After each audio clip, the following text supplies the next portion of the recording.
اعوذ باللہ من الشیطان الرجیم بسم اللہ الرحمن الرحیم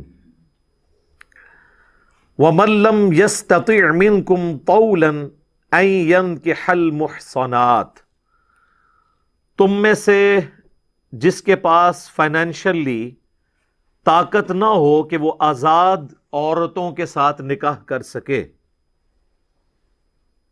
المحصنات المؤمنات، مومن عورتیں، فَمِمَّا مَلَكَتْ أَيْمَانُكُمْ من فتياتكم المؤمنات، تو جو تمہارے پاس کنیزیں ہیں تمہارے قبضے میں، لونڈیاں، ان کے ساتھ نکاح کر لے۔ آزاد عورت کی بڑی اہمیت تھی اس زمانے میں۔ آزاد عورت، ایک خاندانی عورت کا ملنا ایک مشکل کام تھا عرب کے اندر۔ ایون آج بھی اگر آپ سعودی عرب کے لوگوں سے پوچھیں، لوگ تو یہاں سمجھتے ہیں کہ عربی عورتیں کرتے رہتے ہیں، وہ چاند ایک امیر عربی ہیں۔ میرے بھائی، عام جو عربی ہیں ان کو تو عورت ملتی ہی نہیں ہے جتنی ریکوائرمنٹ ہے، اتنے نخرے ہیں وہاں پہ عورتوں کے۔ تو اس زمانے میں آزاد عورت کے ساتھ نکاح تو یہ بڑا مشکل کام تھا۔ تو اللہ تعالیٰ نے فرمایا کہ جو لونڈیاں، جن کے بارے میں پچھلی دفعہ ذکر کر چکا ہوں، غیر مسلم مردوں کی وہ عورتیں جو میدان جنگ میں لڑنے کے لیے آتی تھیں، وہ عورتیں جو میدان جنگ میں آتی تھیں لڑنے کے لیے، تو ظاہر ہے اسلام میں تو آپ عورت اور بچے کو قتل نہیں کر سکتے میدان جنگ میں، تو ان کو پھر غلام بنایا جاتا تھا۔ جو ایک سسٹم چل رہا تھا، آہستہ آہستہ ڈسکریج ہوا اور وہ ختم ہو گیا۔ تو وہ جو لونڈیاں ہیں ان میں سے کسی کے ساتھ نکاح کر لو۔ اور خود اللہ کے محبوب صلی اللہ علیہ وآلہ وسلم نے بھی سیدہ صفیہ، جو لونڈی بن کے آئی تھیں نبی علیہ السلام کے پاس، یہودیہ تھیں، بعد میں مسلمان ہوئیں، ان کو آزاد کر کے آپ نے خود ان کے ساتھ نکاح فرمایا، اور ان کی آزادی ہی ان کا حق میں ٹھہرا۔ تو جو غریب لوگ ہیں وہ لونڈیوں کے ساتھ نکاح کر سکتے ہیں۔ اس کے لیے ضروری نہیں کہ وہ لونڈی کو آزاد کریں گے اگر وہ مالک نہیں ہیں۔ مالک ہیں تو ظاہر ہے وہ آزاد بھی کر سکتے ہیں، اور اگر مالک نہیں ہیں تو جن کی وہ لونڈیاں ہیں ان کی اجازت کے ساتھ ان سے نکاح ہو سکتا ہے، لیکن پھر اس نکاح کے بعد اس لونڈی کا جو اوریجنل مالک ہے وہ اس کے ساتھ تعلق نہیں قائم کر سکتا کسی قسم کا۔ جس طرح کہ اس کی ایک نمائندہ مثال سیدنا عمار ابن یاسر کی جو والدہ تھیں سمیہ، اور والد جو تھے یاسر، یہ سمیہ جو ہے وہ ابو جہل کے چچا کی لونڈی تھیں۔ بڑا شریف آدمی تھا، اس کے مرنے کے بعد یہ ابو جہل کے قبضے میں آ گئے یہ لوگ، تو اس کے مالک کی اجازت سے حضرت یاسر نے ان کے ساتھ نکاح کیا، ان سے عمار ابن یاسر پیدا ہوئے، اور یہ دونوں ان کے ماں باپ اسلام کے پہلے شہداء ہیں، کیونکہ بعد میں جب چچا مر گیا تو ابو جہل نے قبضہ کر لیا ان کے اوپر، اور ان کے اوپر ظلم ڈھائے اسلام قبول کرنے کے سبب۔ تو لونڈیاں جو آپ کے قبضے میں نہیں، کسی اور کی لونڈی ہیں، تو ایک غلام مسلمان ہے، وہ دوسرے غلام کے ساتھ ظاہر شادی کرے گا، آزاد عورت اس کے ساتھ شادی کرنے کے لیے تیار ہی نہیں ہوگی، اور اگر کبھی ہو بھی گئی کسی مجبوری کی وجہ سے تو وہ پھر نکاح نبھ نہیں سکتا۔ اس کی نمائندہ مثال سیدنا زید بن حارثہ کی شادی سیدہ زینب کے ساتھ اسی لیے نہیں چلی کہ وہ ہاشمی خاتون تھی، یہ غلام زادے تھے، نبی علیہ السلام نے اگرچہ بیٹا بنایا ہوا تھا ان کو، لیکن ہے تو غلام تھے، تو اس لیے وہ زیادہ عرصہ وہ شادی چل نہیں سکی۔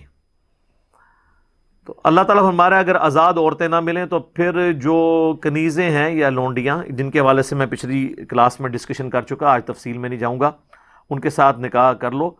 واللہ اعلم بایمانکم، اللہ تعالیٰ خوب جانتا ہے تمہارے ایمان کے متعلق کیا کیفیت ہے۔ بعضکم من بعض، تم میں سے بعض سے ہو، یعنی یہ تو اللہ نے دنیا میں کسی کے لیے آزمائش اس طرح کی بنا دی کہ کوئی مرد ہے، کوئی عورت ہے، کوئی غلام ہے، کوئی آزاد ہے، تو لیکن ہے سب کے سب آدم کی اولاد سے، وہی اسی جنس سے ہوا۔ فانکحوہن باذن اہلہن، تو نکاح کرو ان لونڈیوں کے ساتھ ان کے سرپرستوں کی اجازت سے۔ وآتوہن اجورہن بالمعروف، اور انہیں حق مہر جو ہے وہ جو معروف طریقے پر حق مہر بنتا ہے اس معاشرے کے اندر وہ دو۔ محصنات غیر مصافحات، تاکہ وہ بھی پاک دامن بن جائیں اور بدکاری سے بچ جائیں۔ ولا متخذات اخدان، اور کسی قسم کی کوئی پوشیدہ دوستی نہ ہو عورتوں کے ساتھ۔ نکاح چونکہ اعلانیہ ہوتا ہے، پوشیدہ دوستی کی تو اسلام میں اجازت نہیں ہے۔ تو لونڈیاں جو ہے ان کا کریکٹر بھی پورا صحیح ہوتا تھا، تو اس لیے اللہ تعالیٰ نے فرمایا کہ ان کو محسنہ بناؤ. محسنہ یعنی حصار میں بند، کسی قلعے کے اندر بند.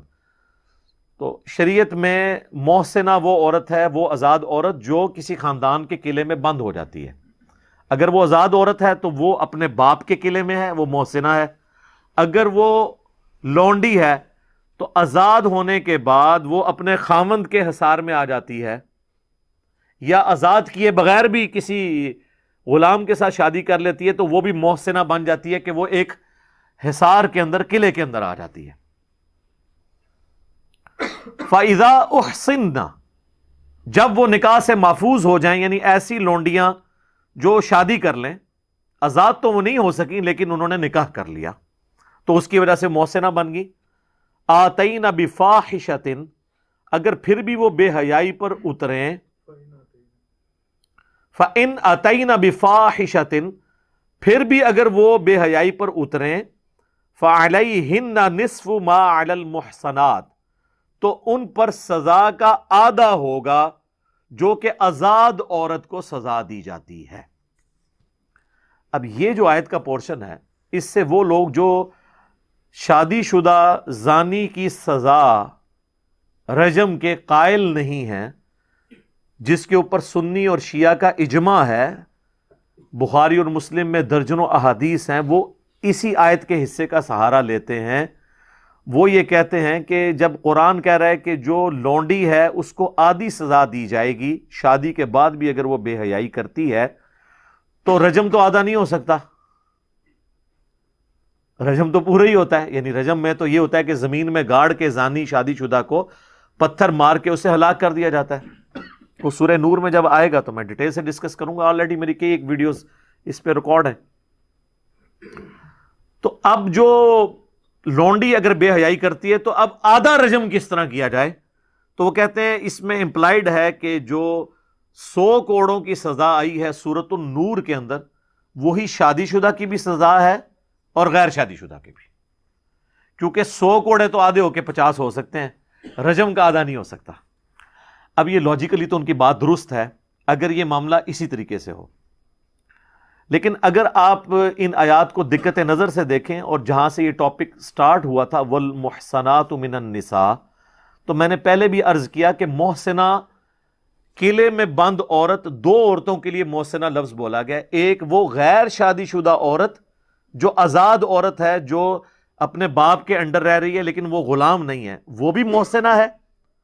اور وہ شادی شدہ عورت جو ہے تو لونڈی یا غلام یا کنیز تھی لیکن اب خاوند کے انڈر آ گئی تو وہ بھی محسنہ ہے.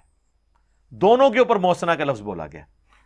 لہذا چونکہ ٹاپک چل رہا تھا غیر شادی شدہ عورتوں کے حوالے سے محسنہ، اور ان کا کمپیریزن کروایا گیا کہ اگر تم ایسی محسنہ کے ساتھ شادی نہیں کر سکتے جو آزاد ہے تو پھر لونڈی کو محسنہ بنا لو، اس کے ساتھ نکاح کر لو. تو اب یہ کمپیریزن اس غیر شادی شدہ محسنہ کے ساتھ ہو رہا ہے، اس محسنہ کا جو کہ لونڈی ہے اور خاوند کے انڈر آ گئی ہے. یعنی یہ خاوند کے انڈر والی محسنہ بمقابلہ باپ کے انڈر رہنے والی محسنہ. تو اب آپ کو یہ بات سمجھ آئے گی کہ وہ غیر شادی شدہ محسنہ ہے جس کے بارے میں 100 کوڑے ہیں، تو اس کے آدھے اس کو لگیں گے. اگر کوئی لونڈی شادی شدہ کرے گی تو شادی شدہ لونڈی کو رجم نہیں کیا جائے گا بلکہ اس سے 50 کوڑے لگائے جائیں گے.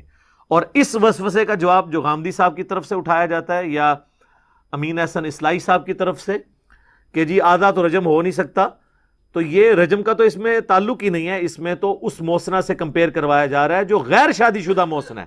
تو غیر شادی شدہ کے لیے تو ہم رجم کے قائل بھی نہیں ہیں، اس کے لیے سورۃ النور میں 100 کوڑوں کی سزا آئی ہے، اس کے ساتھ کمپیئر کریں گے تو 50 کوڑے بنتے ہیں. یہ میں نے یہاں پہ کلیئر کر دیا. باقی انشاءاللہ سورۃ النور میں جب جائیں گے تو تفصیل سے انشاءاللہ تعالی اس کو ڈسکس کریں گے.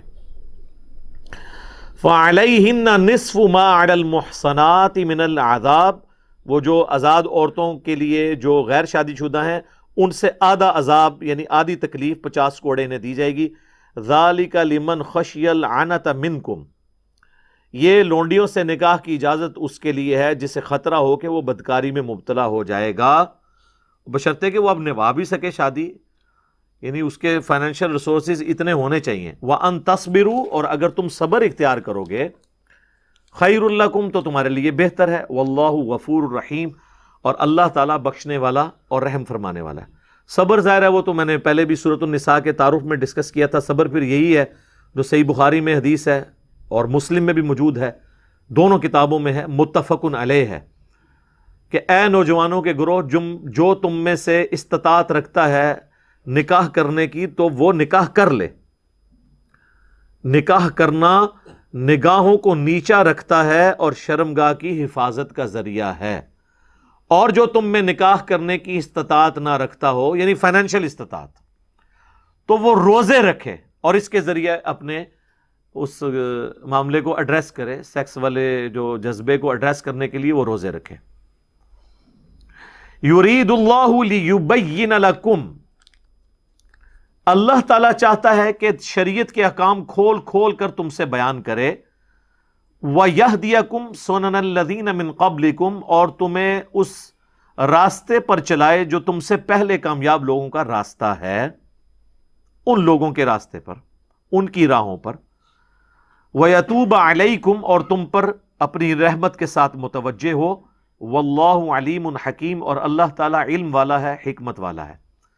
یعنی اللہ نے اپنے علم اور حکمت کے ساتھ یہ شریعت کی پابندیاں لگائی ہیں اور ان کا مقصد یہ ہے کہ تمہیں بھی اچھے لوگوں کے راستے کے اوپر چلایا جائے۔ یعنی جو بے حیائی والا ایشو ہے یہ بہت کریٹیکل ایشو ہے، اسی لیے آپ دیکھیں قرآن میں، سنت میں اس معاملے کے اوپر بہت سخت گائیڈ لائنز ہیں۔ اسلام کے جو پردے کے اور سیکس ڈسپلن کے احکامات ہیں وہ بہت سخت ہیں۔